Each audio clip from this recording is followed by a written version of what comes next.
বিশ্বকবি রবীন্দ্রনাথ ঠাকুর আমাদের জীবনের সঙ্গে ওতপ্রোতভাবে জড়িয়ে গেছেন। তাকে ছাড়া আমরা অচল। তাঁর লেখা দিয়েই হয়তো আমরা আমাদের মাতৃভাষা বাংলাকে শিখতে পারি। আজকের গল্পের কোনো হেডিং নেই। এই গল্প নেওয়া সহজ পাঠের দ্বিতীয় ভাগ, দ্বাদশ পাঠ থেকে।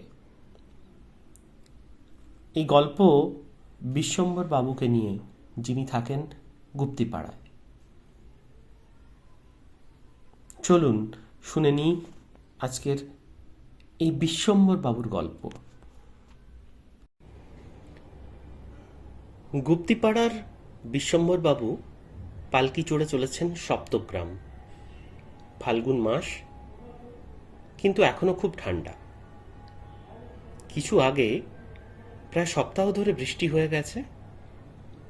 বিশ্বম্ভর বাবুর গায়ে একটা মোটা কম্বল। পালকির সঙ্গে চলেছে তার চাকর শম্ভু, হাতে একটা লম্বা লাঠি। পালকির ছাদে ওষুধের বাক্স দড়ি দিয়ে বাঁধা। শম্ভুর গায়ে অদ্ভুত জোর। একবার কুম্ভীরার জঙ্গলে তাকে ভল্লুকে ধরেছিল। সঙ্গে বন্দুক ছিল না, শুধু কেবল লাঠি নিয়ে ভল্লুকের সঙ্গে তার যুদ্ধ হলো। শম্ভুর হাতে লাঠি খেয়ে ভল্লুকের মেরুদণ্ড ভেঙে গেল। তার আর উত্থান শক্তিই রইল না। আর একবার শম্ভু বিশ্বম্ভর বাবুর সঙ্গে গিয়েছিলেন স্বর্ণগঞ্জে।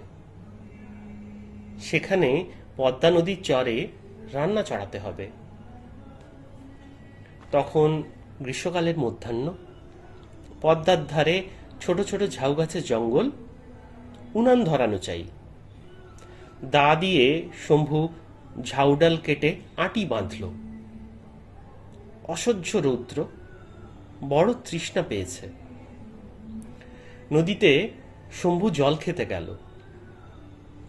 এমন সময় দেখলে একটা বাছুরকে ধরেছে কুমিরে।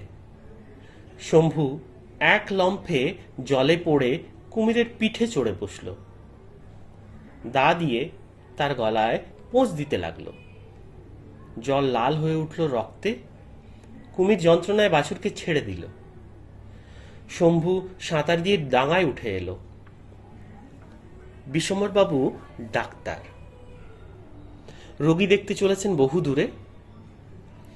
সেখানে স্টিমার ঘাটের স্টেশন মাস্টার মধু বিশ্বাস। তার ছোট ছেলের অম্লশূল, বড় কষ্ট পাচ্ছে সে। বিষ্ণুপুরের পশ্চিম ধারের মাঠ প্রকাণ্ড। সেখানে যখন পালকি এলো তখন সন্ধে হয়ে এসেছে। রাখাল গরু নিয়ে চলেছে গোষ্ঠে ফিরে। বিশ্বম্ভর বাবু তাকে ডেকে জিজ্ঞেস করলেন, ওহে বাপু, সপ্তগ্রাম আর কত দূর বলতে পারো? রাখাল বললে, আগে সে তো 7 ক্রোশ হবে। আর সেখানে যাবেন না, পথে বিশ্বহাটের মাঠ, তার কাছে শ্মশান, সেখানে ডাকাতের ভয়। ডাক্তার বললেন, বাবা, রোগী কষ্ট পাচ্ছে, আমাকে তো যেতেই হবে। তিপ্পনি খালের ধারে যখন পালকি এলো তখন রাত্রি 10টা। বাঁধন আলকা হয়ে পালকির ছাদ থেকে ডাক্তারের বাক্সটা পড়ে গেল। ক্যাস্টর অয়েলের শিশি ভেঙে চূর্ণ হয়ে গেল। বাক্সটা ফের শক্ত করে বাঁধলে, কিন্তু আবার বিপদ। খাল পেরিয়ে আন্দাজ 2 ক্রোশ পথ গেছে, এমন সময় মড়মড় করে গেল ডান্ডা ভেঙে। পালকিটা পড়ল মাটিতে। পালকি হালকা কাঠের তৈরি, কিন্তু বিশ্বম্ভরবাবুর দেহটি স্থূল। আর উপায় নেই, এখানেই রাত্রি কাটাতে হবে।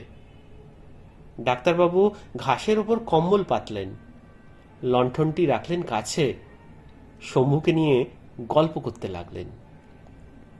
এমন সময় বেহারাদের সর্দার বুদ্ধু এসে বলল, ওই যে কারা আসছে, ওরা যে ডাকাত সন্দেহ নেই। বিশ্বম্বরবাবু বললেন, ভয় কি, তোরা তো সবাই আছিস। বুদ্ধু বললে, বলগু পালিয়েছে, পল্লুকেও দেখছি নে, বক্সে লুকিয়েছে ওই ঝোপের মধ্যে। ভয় বিষ্ণুর হাত পা আড়ষ্ট। শুনে ডাক্তার তো ভয় কম্পিত। ডাকলেন, শম্ভু। শম্ভু বললে, আজ্ঞে। ডাক্তার বললেন, এখন উপায় কি? শম্ভু বললে, ভয় নেই, আমি আছি। ডাক্তার বললেন, ওরা যে 5 জন। শম্ভু বললে, আমি যে শম্ভু। এই বলে উঠে দাঁড়িয়ে এক লম্ফ দিলে, গর্জন করে বললে, খবরদার।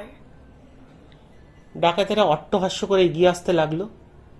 তখন শম্ভু পালকির সেই ভাঙা ডান্ডাখানা তুলে ওদের দিকে ছুঁড়ে মারলে। তারই এক ঘায়ে 3 জন একসঙ্গে পড়ে গেল। তারপর শম্ভু লাঠি ঘুরিয়ে যেই না ওদের মধ্যে ঝাঁপিয়ে পড়ল, বাকি দুজন দিল দৌড়। তখন ডাক্তার বললেন, শম্ভু। শম্ভু বললে, আজ্ঞে। বিশ্বম্বরবাবু বললেন, এইবার বাক্সটা বের কর। শম্ভু বললে, কেন, বাক্স নিয়ে কি হবে? ডাক্তার বললেন, ওই 3টে লোকের ডাক্তারি করা চাই তো, ব্যান্ডেজ বাঁধতে হবে। রাত্রি তখন অল্প বাকি। বিশ্বম্বরবাবু আর শম্ভু দুজনে মিলে 3 জনের শুশ্রূষা করলেন। সকাল হয়েছে, ছিন্ন মেঘের মধ্য দিয়ে সূর্যের রশ্মি ফেটে পড়ছে।